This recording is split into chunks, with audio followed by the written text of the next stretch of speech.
ಜೀನಾಗೆ ಸಂಪಾದಕತ್ವದಲ್ಲಿ ಜಿಎನ್ಎಸ್ news Sagar ಸುತ್ತದ ಆಚೆ ಈಚೆ ಮಂಗಳವಾರದ news ಅಪ್ಡೇಟ್ಗೆ ತಮಗೆ ಸ್ವಾಗತ. ಮುಖ್ಯಾಂಶಗಳು. ಸಾಗರದಲ್ಲಿ ಇತಿಹಾಸ ಪ್ರಸಿದ್ಧ ಶ್ರೀ ಮಹಾಗಣಪತಿ ದೇವರ ರಥೋತ್ಸವ ಸಂಪನ್ನ. ರಥೋತ್ಸವದಲ್ಲಿ ಪಾಲ್ಗೊಂಡ ಸಹಸ್ರಾರು ಭಕ್ತ ಜನ. ನಾಡಿನ ಶ್ರೇಯಸ್ಸಿಗಾಗಿ ಶ್ರೀ ಮಹಾಗಣಪತಿಯಲ್ಲಿ ವಿಶೇಷ ಪ್ರಾರ್ಥನೆ ಸಲ್ಲಿಸಿದ್ದಾಗಿ ತಿಳಿಸಿದ ಶಾಸಕ ಬೇಳೂರು. ಏಪ್ರಿಲ್ 2ರಂದು ಬ್ರಾಹ್ಮಣ್ಯ ಕುರಿತು ವಿಶೇಷ ಸಂವಾದ ಮತ್ತು ಬ್ರಾಹ್ಮಣ್ಯ ಕೃತಿ ಬಿಡುಗಡೆ. ಬ್ರಾಹ್ಮಣ್ಯದ ಅರ್ಥ ವಿಶ್ಲೇಷಣೆ ತಿಳಿಸಲು ಸಂವಾದದಲ್ಲಿ ಪಾಲ್ಗೊಳ್ಳಲು ಎಚ್ಪಿ ಮಂಜಪ್ಪ ಕರೆ. ಈಗ ಸುದ್ದಿಯ ವಿವರ. ಸುಮಾರು 2 ಕೋಟಿ ರೂಪಾಯಿ ವೆಚ್ಚದಲ್ಲಿ ಗಣಪತಿ ದೇವಸ್ಥಾನ ಅಭಿವೃದ್ಧಿಗೆ ನೀಲನಕ್ಷೆ ಸಿದ್ಧಪಡಿಸಲಾಗಿದೆ. ಜಾತ್ರೆ ನಂತರ ಅಭಿವೃದ್ಧಿ ಕಾಮಗಾರಿಗಳಿಗೆ ಚಾಲನೆ ನೀಡುವ ಉದ್ದೇಶ ಹೊಂದಲಾಗಿದೆ ಎಂದು ಶಾಸಕ ಹಾಗೂ ಅರಣ್ಯ ಕೈಗಾರಿಕಾ ಅಭಿವೃದ್ಧಿ ನಿಗಮದ ಅಧ್ಯಕ್ಷ ಗೋಪಾಲಕೃಷ್ಣ ಬೇಳೂರು ತಿಳಿಸಿದರು. ಸಾಗರದ ಮಹಾಗಣಪತಿ ದೇವಸ್ಥಾನದ ರಥೋತ್ಸವದಲ್ಲಿ ಮಂಗಳವಾರ ಪಾಲ್ಗೊಂಡು ಅವರು ಮಾತನಾಡುತ್ತಿದ್ದರು. ನಡೆಯುವ ಈ ವರ್ಷದ ಮಹಾಗಣಪತಿ ರಥೋತ್ಸವ ಭಾರಿ ಅದ್ದೂರಿಯಾಗಿ ವಿಜೃಂಭಣೆಯಿಂದ ಈ ಸರಿ ನಡೀತು. ಈ ಸರಿ ಸ್ವಲ್ಪ ರಥೋತ್ಸವ ಲೇಟ್ ಆಗಿರೋದ್ರಿಂದ ಇವತ್ತು ಭಕ್ತಾದಿಗಳು ತುಂಬಾ ಜಾಸ್ತಿ ಬಂದಿದ್ದಾರೆ. ಸ್ವಲ್ಪ ಹಿಡಿತದಿರೋದಕ್ಕೆ ಬಹಳ ಕಷ್ಟ ಆಯ್ತು. ಆದ್ರೂ ಸಹ ಆ ದೇವರ ಮೇಲೆ ಇವತ್ತು ನಂಬಿಕೆ ವಿಶ್ವಾಸ ಇಟ್ಕೊಂಡಂಥದ್ದು ಇವತ್ತು ನಿಜವಾಗ್ಲೂ ಖುಷಿ ಆಗುತ್ತೆ. ಆ ಮಹಾಗಣಪತಿ ಇಡೀ ನಮ್ಮ ಸಾಗರ ಕ್ಷೇತ್ರದ ಜನತೆಗೆ, ರಾಜ್ಯಕ್ಕೆ, ರಾಷ್ಟ್ರಕ್ಕೆ ಯಾವುದೇ ಒಂದು ರೀತಿಯ ತೊಂದರೆ ಆಗೋ ರೀತಿಯಲ್ಲಿ ಎಲ್ಲವನ್ನು ಅವ್ರು ಏನೇನು ಬೇಡ್ಕೊಂಡಿದ್ರು ಅದೆಲ್ಲಾನು ಈಡೇರಿಸುವಂತದ್ದು ಆ ಭಗವಂತ ಕೊಡ್ಲಿ ಅಂತ ಭಗವಂತನಲ್ಲಿ ಕೇಳ್ಕೊಳ್ತಾ ಇವತ್ತಿನ ಕಾರ್ಯಕ್ರಮ ತುಂಬಾ ಯಶಸ್ವಿಯಾಗಿದೆ. ಇವತ್ತಿಂದ ಸುಮಾರು 9 ದಿವಸಗಳ ಕಾಲ ಈ ಜಾತ್ರೆ ನಡೀತದೆ. ಶಾಂತಿಯುತವಾಗಿ ಒಳ್ಳೆಯ ರೀತಿಯಲ್ಲಿ ಜಾತ್ರೆ ನಡೀಲಿ ಅಂತ ಹೇಳಿ ಈ ಸಂದರ್ಭ ಹೇಳಕ್ಕೆ ಇಷ್ಟಪಡ್ತೀನಿ. ರಥೋತ್ಸವ ಕಾರ್ಯಕ್ರಮದಲ್ಲಿ ನಗರಸಭಾಧ್ಯಕ್ಷೆ ಮೈತ್ರಿ ಪಾಟೀಲ್, ಉಪಾಧ್ಯಕ್ಷೆ ಸವಿತಾ ವಾಸು, ನಗರಸಭಾ ಸದಸ್ಯರು, ಜಾತ್ರೋತ್ಸವ ಸಮಿತಿ ಪ್ರಧಾನ ಸಂಚಾಲಕ ಟಿಬಿ ಪಾಂಡುರಂಗ, ವಿವಿಧ ಸಮಿತಿ ಸಂಚಾಲಕರು, ತಹಶೀಲ್ದಾರ್ ಚಂದ್ರಶೇಖರ್ ನಾಯ್ಕ್, ಕಾರ್ಯನಿರ್ವಹಣಾಧಿಕಾರಿ ಪ್ರಮೀಳಾ ಕುಮಾರಿ ಇನ್ನಿತರರು ಹಾಜರಿದ್ದರು. ಗಣಪತಿ ರಥೋತ್ಸವ ಕುರಿತು ವಿಶೇಷವಾದ ದೃಶ್ಯದ ತುಣುಕುಗಳು ಜಿಎನ್ಎಸ್ನಲ್ಲಿ.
ಏಪ್ರಿಲ್ 2ರಂದು ಬ್ರಾಹ್ಮಣ್ಯ ವಿಷಯ ಕುರಿತು ವಿಶ್ವದಲ್ಲೇ ಮೊದಲ ಬಾರಿಗೆ ಸಂವಾದ ಕಾರ್ಯಕ್ರಮವನ್ನು ಏರ್ಪಡಿಸಲಾಗಿದೆ ಎಂದು ಕಾರ್ಯಕ್ರಮದ ಸಂಯೋಜಕ ಎಚ್.ಪಿ. ಮಂಜಪ್ಪ ತಿಳಿಸಿದರು. ಮಂಗಳವಾರ ಸುದ್ದಿಗೋಷ್ಠಿಯಲ್ಲಿ ಮಾತನಾಡಿದ ಅವರು,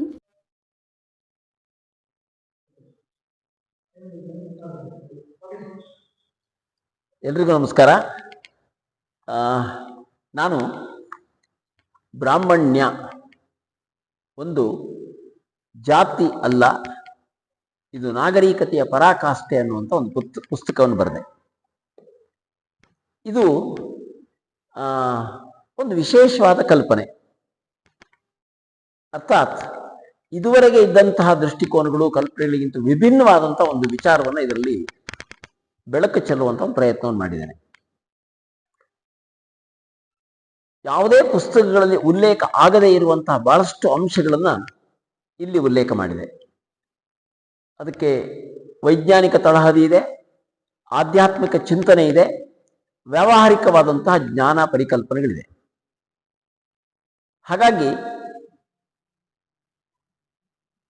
ಯಾವುದೇ ಒಂದು ಜಾತಿ ಅನ್ನುವಂತಹ ಪರಿಕಲ್ಪನೆ ಇದುವರೆಗೆ ಏನಿತ್ತು ಅದು ಬೇರೆ, ಬ್ರಾಹ್ಮಣ ಬೇರೆ ಮತ್ತು ಬ್ರಾಹ್ಮಣ್ಯ ಬೇರೆ ಅನ್ನೋದನ್ನ ಇದರಲ್ಲಿ ಸ್ಪಷ್ಟಪಡಿಸಿದೆ.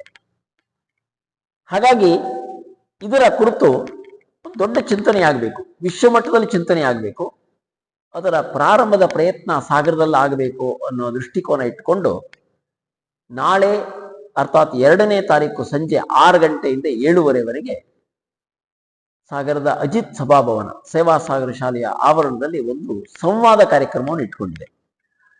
ಯಾರು ಬ್ರಾಹ್ಮಣ್ಯದ ಪರವಾಗಿದ್ದಾರೆ, ಯಾರು ಬ್ರಾಹ್ಮಣ್ಯದ ವಿರೋಧವಾಗಿದ್ದಾರೆ ಅವರುಗಳು ಬರಬೇಕು. ಬ್ರಾಹ್ಮಣ್ಯ ಅಂದ್ರೆ ಏನು ಅಂತ ಗೊತ್ತೇ ಇಲ್ಲ ಅವರು ಬರಬೇಕು. ಹಾಗಾಗಿ ಇದೊಂದು ಮುಕ್ತ ಸಂವಾದ.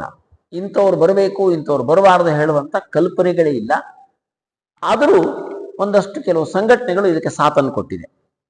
ಅವರು ಈ ಬ್ರಾಹ್ಮಣ್ಯ ಇದೊಂದು ಸಂವಾದ ಆಗಬೇಕು ಅನ್ನೋ ದೃಷ್ಟಿಯಲ್ಲಿ ಕೆಲವು ಸಂಘಟನೆಗಳು ಸಾಥ್ ಕೊಟ್ಟಿದೆ. ಹಾಗಾದ್ರೆ ಅವರು ಮಾತ್ರ ಬರಬೇಕು ಅಂತೇನಿಲ್ಲ, ಇದು ಎಲ್ಲರಿಗೂ ಮುಕ್ತವಾದಂಥ ಒಂದು ಅವಕಾಶ ಇದೆ. ಅದರ ಉದ್ದೇಶ ಇಷ್ಟೇನೆ. ಇದಕ್ಕೆ ಬ್ರಾಹ್ಮಣ್ಯ ಅಂದ್ರೆ ಯೂನಿವರ್ಸಲ್, ಅದು ಕಾಲಾತೀತ, ಜಾತ್ಯಾತೀತ ಮತ್ತು ಅದಕ್ಕೆ ಯಾವುದೇ ಎಲ್ಲೆ, ಗಡಿ, ಇತಿ, ಮಿತಿ, ಚೌಕಟ್ಟುಗಳು ಇಲ್ಲವೇ ಇಲ್ಲ. ಯಾವೆಲ್ಲ ಜ್ಞಾನ ಇದೆಯೋ ಅದರಲ್ಲೆಲ್ಲ ಇರೋದು ಬ್ರಾಹ್ಮಣ್ಯವೇ ಅನ್ನೋದನ್ನ ಇದರಲ್ಲಿ ನಾನು ಪ್ರೂವ್ ಮಾಡಿದ್ದೇನೆ. ಒಂದು ಕಾಲದಲ್ಲಿ ವಿಶ್ವ ಯೋಗ ದಿನಾಚರಣೆಯ ಸಂದರ್ಭದಲ್ಲಿ ಇಡೀ ಜಗತ್ತಿನಲ್ಲಿ ಒಂದು ದೊಡ್ಡ ಸಮಸ್ಯೆ ಎದ್ದುಕೊಂಡಿತು. ವಿಶ್ವ ಯೋಗ ದಿನಾಚರಣೆಯನ್ನು ಮಾಡೋದಕ್ಕೆ ಜಗತ್ತಿನ 173 ರಾಷ್ಟ್ರಗಳು ವಿಶ್ವಸಂಸ್ಥೆಯಲ್ಲಿ ಸಹಿಯನ್ನು ಹಾಕಿದ್ವು, ಮುಸ್ಲಿಂ ರಾಷ್ಟ್ರಗಳು ಸೇರ್ಕೊಂಡಂತೆ.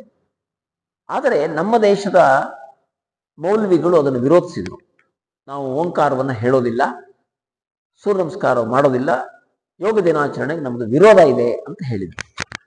ಆಗ ಅವ್ರ ಜೊತೆಗೆ ಸಂವಾದ ಮಾಡುವಂತ ಒಂದು ಅವಕಾಶ ನನಗೆ ಸಿಕ್ತು. ಅದು ದೆಹಲಿನಲ್ಲಿ 75 ಜನ ಮೌಲ್ವಿಗಳ ಏನು ಅಂತ ಅರ್ಥ ಆಗ್ಲಿಲ್ಲ. ನೀವು ಬೇರೆ ಏನು ಮಾಡ್ಬೇಕಾದಿಲ್ಲ, ಬಾಯನ್ನು ತೆರೆದಿಟ್ಕೊಳ್ಳಿ, ಶಬ್ದ ಉತ್ಪತ್ತಿ ಮಾಡಿ ಅಂತ ಹೇಳಿದಾಗ ಅಲ್ಲದೆ ಇನ್ನೇನು ಬರೋದಿಲ್ಲ ಅನ್ನೋದನ್ನ ರುಜುವಾತ್ ಮಾಡಿಕೊಟ್ಟಾಯ್ತು. ಈಗ ಬಾಯನ್ನು ಮುಚ್ಚಿಕೊಳ್ಳಿ, ಶಬ್ದೋತ್ಪತ್ತಿ ಮಾಡಿ, ಆಗ ಮ ಅಂತ ಬಂತು. ಈಗ ಹೇಳ್ತಾ ಮಾಕ್ ಹೋಗಿ ಆವ್ ಆವ್ ಮಧ್ಯದಲ್ಲಿ ಏನೋ ಒಂದು ಅಕ್ಷರ ಬರ್ತಾ ಇದೆ. ಒಂದಿಬ್ಬರು ಮೌಲ್ಯಗಳನ್ನ ವೇದಿಕೆ ಮೇಲೆ ಕರೆದು ಸ್ಪಷ್ಟಪಡಿಸಲಾಯಿತು. ಪರಿಣಾಮ ಮಧ್ಯದಲ್ಲಿ ಬರುತ್ತೆ ಅನ್ನೋದನ್ನ ಒಪ್ಪಿಕೊಳ್ಳಬೇಕಾಯ್ತು. ಹೀಗಲ್ಲಿಗೆ ಮ ಓಂಕಾರ ಯೂನಿವರ್ಸಲ್. ಇದು ಹಿಂದೂ, ಮುಸ್ಲಿಂ, ಕ್ರಿಶ್ಚಿಯನ್, ಫಾರ್ಸಿ, ಯಹೂದಿ ಹೇಳುವ ಪ್ರಶ್ನೆ ಇಲ್ಲ, ಭಾರತ, ಅಮೆರಿಕ, ರಷ್ಯಾ, ಚೈನಾ ಹೇಳುವ ಪ್ರಶ್ನೆಗಳೇ ಇಲ್ಲ ಅನ್ನೋದನ್ನು ರುಜುವಾತ್ ಮಾಡಿತು. ನನ್ನ ಹತ್ರ ಇದ್ದಂತಹ ನನ್ನ 40 ವರ್ಷಗಳ ಸಂಶೋಧನೆಯ ವಿಡಿಯೋವನ್ನು ಅವರಿಗೆ ತೋರಿಸ್ತಾ ಇತ್ತು. ಕಾಗೆಯ ನಾಲಿಗೆ ಸಹಿತ ಬಾಯನ್ನು ಅಗಲ ಮಾಡಿಟ್ಟುಕೊಂಡ್ರೆ ಅದು ಅಂತಲೇ ಉಚ್ಚರಿಸುತ್ತೆ ಹೊರತು ಕ ಅಲ್ಲ ಅನ್ನೋದನ್ನು ತೋರಿಸ್ಕೊಡ್ತು. ನಾಯಿಯ ಬಾಯಿಯನ್ನು ನಾಲಿಗೆ ಸಹಿತ ಅಗಲ ಮಾಡಿ ಇಟ್ಟುಕೊಂಡ್ರೆ ಅದು ಅಂತ ಉಚ್ಚರಿಸುತ್ತೆ ಅನ್ನೋದನ್ನು ತೋರಿಸ್ಕೊಡ್ತು. ಹಸುವಿನ ಬಾಯನ್ನ ಅಗಲ ಮಾಡಿ ಇಟ್ಟುಕೊಂಡು ನಾಲಿಗೆ ಸಹಿತ ಇಟ್ಕೊಂಡ್ರೆ ಅದು ಉಚ್ಚರಿಸುತ್ತೆ ಅನ್ನೋದನ್ನ ವಿಡಿಯೋದಲ್ಲಿ ಪ್ರೂವ್ ಮಾಡಿ ತೋರಿಸ್ತು. ಹೀಗೆ ಎಲ್ಲವೂ ಬಾಯಿ ಕಳೆದಾಗ ಬರುತ್ತೆ ಮತ್ತು ಅದನ್ನು ಮುಚ್ಚಿದಾಗ ಮಾ ಬರುತ್ತೆ. ಹೀಗೆ ಓಂಕಾರವನ್ನ ಇಡೀ ಜಗತ್ತಿನ ಎಲ್ಲ ಜೀವಿಗಳು ಅದನ್ನು ಉಚ್ಚರಿಸುವುದೇ ಬೇರೆ ಇಲ್ಲ ಅನ್ನೋದನ್ನ ಪ್ರೂವ್ ಮಾಡಿ ತೋರಿಸ್ಕೊಟ್ಟೆ. ಆಗ ಅದಕ್ಕೆ ವಿರೋಧ ಇಲ್ಲ ಅನ್ನುವ ಒಂದು ನಿರ್ಣಯ ದೆಹಲಿಯಲ್ಲಿ ಕೈಗೊಂಡರು. ಹೀಗೆ ಇದು ನನಗೆ ಈ ಬ್ರಾಹ್ಮಣ್ಯದ ಇದಕ್ಕೆ ಸಂಬಂಧಪಟ್ಟಂತೆ ಓಂಕಾರದ ವಿಶೇಷತೆಯನ್ನ ತಗೊಂಡು ಅದರಿಂದಾನೇ ಆರಂಭ ಮಾಡುವಂತಹ ಒಂದು ಕಲ್ಪನೆ ನನ್ನ ಮನಸ್ಸಲ್ಲಿ ಹುಟ್ಟಿತು. ಹೀಗೆ 40 ವರ್ಷಗಳ ಹಿಂದೆ ಇದ್ದ ಯೋಚನೆಗಳು, ಆದರೆ ಬರೆದಿದ್ದನ್ನು 1 ತಿಂಗಳ ಅವಧಿಯಲ್ಲಿ ವಿಶೇಷವಾದ ಸನ್ನಿವೇಶದಲ್ಲಿ ಈ ಪುಸ್ತಕವನ್ನ ನಾನು ಬರೆದೆ. ಇವತ್ತದು ಪ್ರಕಟ ಆಗಿದೆ, ಎಲ್ಲರಲ್ಲಿದೆ. ಇದು ಚರ್ಚೆ ಆಗಬೇಕು ಅನ್ನುವಂಥ ದೃಷ್ಟಿಯನ್ನು ಇಟ್ಟುಕೊಂಡು ಈ ಸಂವಾದ ಯೋಚನೆ ಮಾಡಿದೆ. ಇದು ಇಲ್ಲಿ ಮಾತ್ರ ಅಲ್ಲ, ವಿಶ್ವದ ಉದ್ದಗಲದಲ್ಲಿ ಸಂವಾದ ಆಗಬೇಕು, ಚರ್ಚೆ ಆಗಬೇಕು ಮತ್ತು ಒಂದು ಬೆಳಕನ್ನು ಕಾಣಬೇಕು.